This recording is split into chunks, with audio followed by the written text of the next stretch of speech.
वाल्मीकि के पावन साधना स्थली लालापुर को भव्य स्वरूप देने का कार्य हो, या फिर संत तुलसीदास जी की पावन जन्मस्थली राजापुर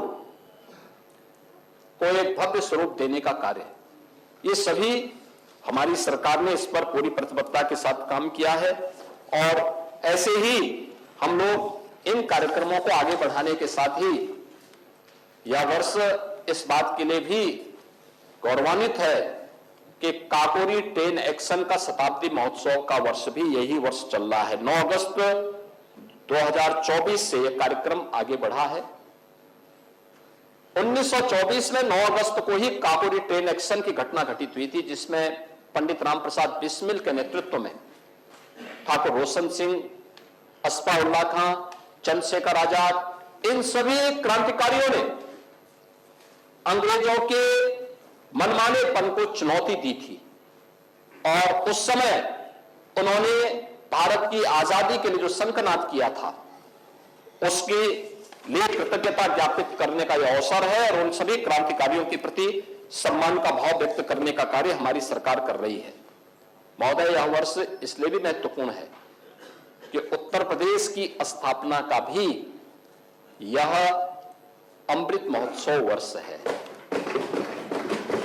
24 जनवरी 1950 को उत्तर प्रदेश के नामकरण का नोटिफिकेशन जारी हुआ था और 24 जनवरी 2018 को पहली बार उत्तर प्रदेश का स्थापना दिवस का आयोजन हुआ था। यह हमारी सरकार को सौभाग्य है कि हम लोगों ने इस आयोजन को पूरी भव्यता के साथ तत्कालीन राज्यपाल माननीय श्री राम नाईक जी की नेतृत्व में, उनके मार्गदर्शन में हम लोगों ने आयोजित किया। लेकिन यह आयोजन केवल एक आयोजन न हो, बल्कि आयोजन उत्तर प्रदेश को पहचान देने वाले साबित हो। उस दृष्टि से जो कार्यक्रम प्रारंभ किए, उसमें पहला वर्ष 2018 में हम लोगों ने मनाया, यानी 50 से लेकर के 1950 से लेकर के 2017 तक कभी भी आयोजन नहीं हो पाई। पहली बार हुआ और उसमें पहली बार हमने 1 डिस्ट्रिक्ट 1 प्रोडक्ट की योजना लागू की थी। 1 डिस्ट्रिक्ट 1 प्रोडक्ट आज देश की सबसे लोकप्रिय योजनाओं में से है और आदरणीय प्रधानमंत्री जी से आत्मनिर्भर भारत की आधारशिला करार दे चुके हैं। इसने उत्तर प्रदेश में करोड़ों लोगों को रोजगार की सुविधा भी दी है और उत्तर प्रदेश के एक्सपोर्ट को बढ़ाकर के उत्तर प्रदेश की अर्थव्यवस्था को भी मजबूती प्रदान की है। दूसरे वर्ष 2019 में हम लोगों ने उत्तर प्रदेश में विश्वकर्मा श्रम सम्मान की योजना घोषित की। विश्वकर्मा श्रम सम्मान उत्तर प्रदेश के हस्तशिल्पियों को, कारीगरों को सम्मान देने का कार्यक्रम। जो लोग गांवों में रहते थे, गांव की पंचायती राज की व्यवस्था को आत्मनिर्भर बनाने में अपना योगदान देते थे, गांव की अर्थव्यवस्था को मजबूती प्रदान करने में योगदान देते थे, वे उपेक्षित पड़े हुए थे।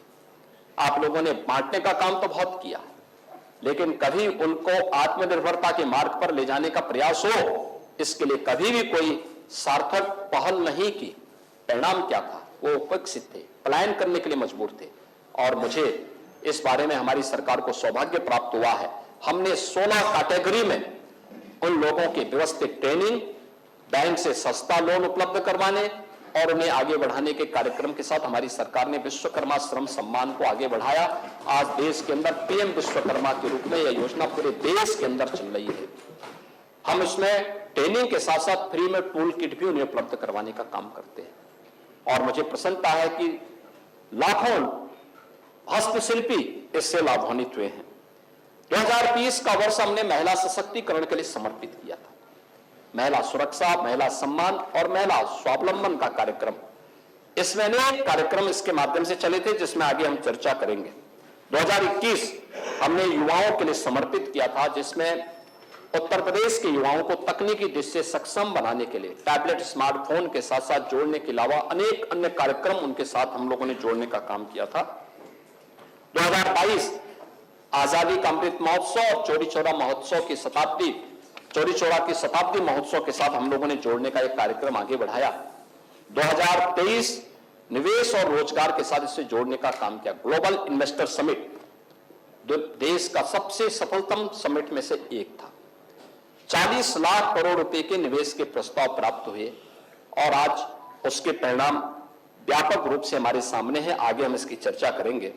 2024 500 वर्षों का इंतजार समाप्त करते हुए अयोध्या में रामलला का भव्य मंदिर के निर्माण के कार्यक्रम के साथ साथ भारत की सांस्कृतिक समृद्धि और विरासत के प्रति सम्मान का भाव व्यक्त करने का आयोजन था।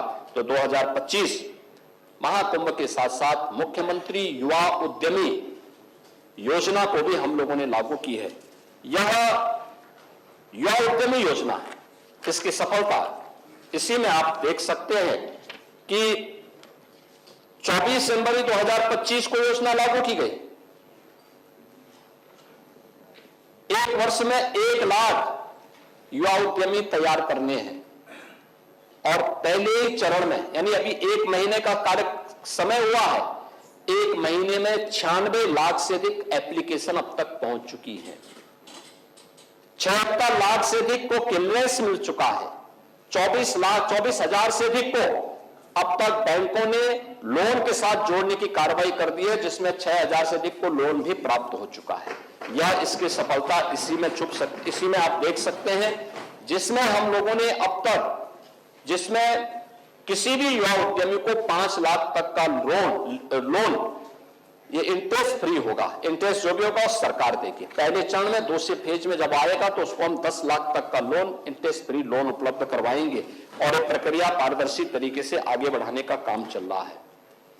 आप लोग बहुत सारी मुद्दों पे चर्चा करते हैं, सरकार के कार्यों पे टिप्पणी करते हैं, लेकिन कार्यपद्धति क्या आप लोगों की?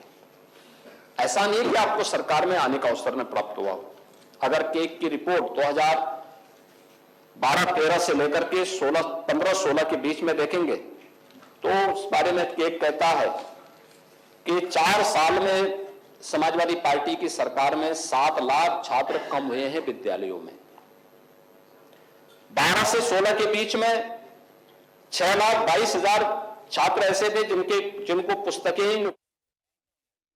और इस पर ज्यादा जानकारी के साथ नीरज मिश्रा इस वक्त हमारे साथ जुड़ चुके हैं। नीरज, सबसे बड़ी बात यही है कि जिस तरीके से सीएम योगी आदित्यनाथ अब तक कई बातें गिना रहे हैं कि उनकी सरकार में क्या कुछ कार्य हुआ है, समाजवादी पार्टी की सरकार के दौरान क्या कुछ कार्य हुए थे, और किस तरीके से उत्तर प्रदेश में जहां निवेश के रास्ते भी खुले हैं वहीं विकास की रफ्तार भी इस वक्त पहले के मुकाबले दुगनी हो चुकी है। तो ये कहीं ना कहीं समाजवादी पार्टी को जवाब देने की कोशिश है योगी आदित्यनाथ की ओर से।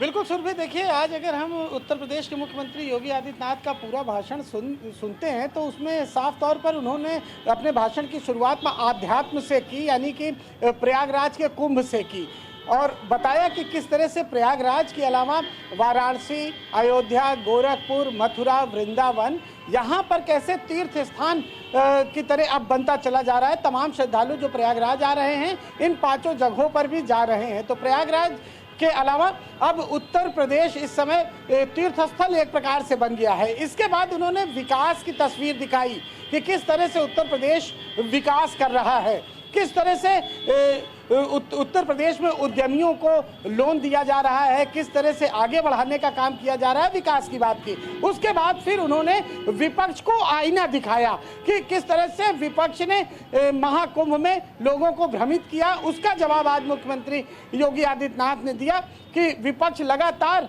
श्रद्धालुओं को दिग्भ्रमित कर रहा है, जबकि 60 लाख के ऊपर श्रद्धालु अब तक प्रयागराज महाकुंभ में स्नान कर चुके हैं। उन्होंने ये भी बताया कि किस तरह से एनजीटी की रिपोर्ट को लेकर भ्रम फैलाया गया और उसकी रिपोर्ट उन्होंने पेश की सदन पे। तो आज का जो भाषण था उसमें आध्यात्म भी था, उसमें विकास की भी बात थी, उसमें विपक्ष को आईना भी दिखाया, उसमें युवा उद्यमियों के बारे में भी लगातार मुख्यमंत्री ने बताया कि किस तरह से उत्तर प्रदेश विकास की गति से चल रहा है। तो आज हर तरह से उन्होंने विपक्ष पर निशाना भी साधा और तमाम बातें कही। ठीक है, लेकिन नीरज कहीं ना कहीं देखिए जिस तरीके से आम आदमी माफ कीजिएगा समाजवादी पार्टी पर जब निशाना साधते हैं योगी आदित्यनाथ, तो हमने कई बार देखा है कि पलटवार भी सामने से आता ही है, और ऐसे में समाजवादी पार्टी भी मुद्दों को तलाशती रहती है। मुद्दों की कमी इस बार समाजवादी पार्टी के पास भी नहीं रही है। महाकुंभ का मामला रहा हो, चाहे किसी भी तरीके से विकास को लेकर के भी ये कहा जाता है कि जानबूझ करके ऐसे लोगों को ही निमंत्रित किया जाता है जिनके टेंडर योगी आदित्यनाथ या उनकी सरकार सेंट्रल से ही ही ये तय होता है कि किसे कौन सी जिम्मेदारी दी जानी है, कहां पर किस तरीके से रास्ते खुलेंगे। अगर कहीं पर किसी प्रकार से विकास के तौर पर भी किसी भी चीज का निर्माण हो रहा होता है तो उसके लिए भी पहले से तय होता है कि हाँ, उन्हीं के चुनिंदा लोगों के पास ही टेंडर जाएगा।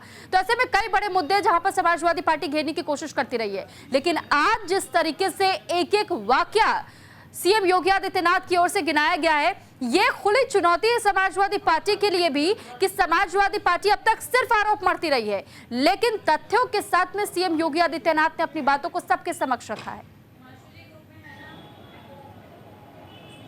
निश्चित तौर पर सुरभि, देखिए जिस तरह से समाजवादी पार्टी महाकुंभ को लेकर लगातार हमला करती रही है, खासतौर पर पूर्व मुख्यमंत्री अखिलेश यादव ने लगातार हमला किया है। पिछले दिनों के अगर आप उनके बयान देख लें तो महाकुंभ को लेकर उन्होंने सबसे ज़्यादा निशाना उत्तर प्रदेश की सरकार पर साधा है, जबकि खुद भी उन्होंने स्नान किया, उनके तमाम नेता वहां पहुंचे और स्नान किया। और उन्होंने मुख्यमंत्री ने ये बात कही योगी आदित्यनाथ ने कि सभी ने तारीफ की, और ख़ास तौर पर नेता प्रतिपक्ष माता प्रसाद पांडे का भी जिक्र उन्होंने किया कि उन्होंने कहा कि पहले वो सनातनी है। इस समय सैलाब उमड़ा हुआ है प्रयागराज में और तमाम जगहों पे, चाहे वो अयोध्या हो, चाहे काशी हो, चाहे मथुरा हो, चाहे वृंदावन हो, चाहे गोरखपुर हो, तो प्रदेश के हर जिले में जहां पर श्रद्धालु जा रहे हैं वो तीर्थ स्थल की तरह नजर आ रहा है। और समाजवादी पार्टी चाहे जितना कह ले, श्रद्धालु लगातार पहुंच रहे हैं। ये बात मुख्यमंत्री ने कही कि भ्रमित करने का काम छोड़ दीजिए और विकास की बात करिए और साथ मिलकर विकास करिए। अच्छा नीरज, भी सरकार नीरज,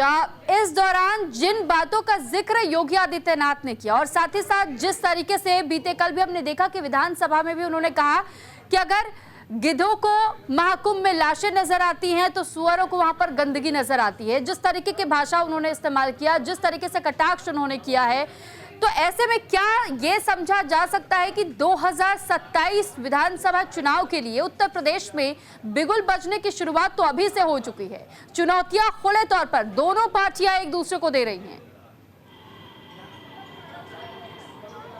निश्चित तौर पर देखिए 2027 को लेकर ही लगातार बयानबाजी, चाहे वो बीजेपी की तरफ से हो चाहे विपक्ष की तरफ से हो, लगातार वो बयानबाजी चल रही है। सबके अपने अपने वोट बैंक हैं और अपने अपने वोट बैंक को सहेजने के लिए अपने तरीके से लोग इस चीज़ को बयान दे रहे हैं। लेकिन बयान चाहे जितने भी आए, चाहे जितनी भी बातें हों, श्रद्धालुओं की संख्या लगातार बढ़ रही है। श्रद्धालुओं को कोई फर्क नहीं पड़ता। उनका यही कहना है कि माँ गंगा का आंचल नहीं देखा जाता, सिर्फ माँ गंगा देखी जाती है जब लोग उसमें डुबकी लगाते हैं, स्नान करते हैं, संगम में पहुँचते हैं। तो श्रद्धालुओं पर इस राजनीति का कोई फर्क नहीं है। राजनीति अपनी जगह है, श्रद्धा अपनी जगह, और निश्चित तौर पर उत्तर प्रदेश में इस समय श्रद्धा राजनीति के ऊपर है।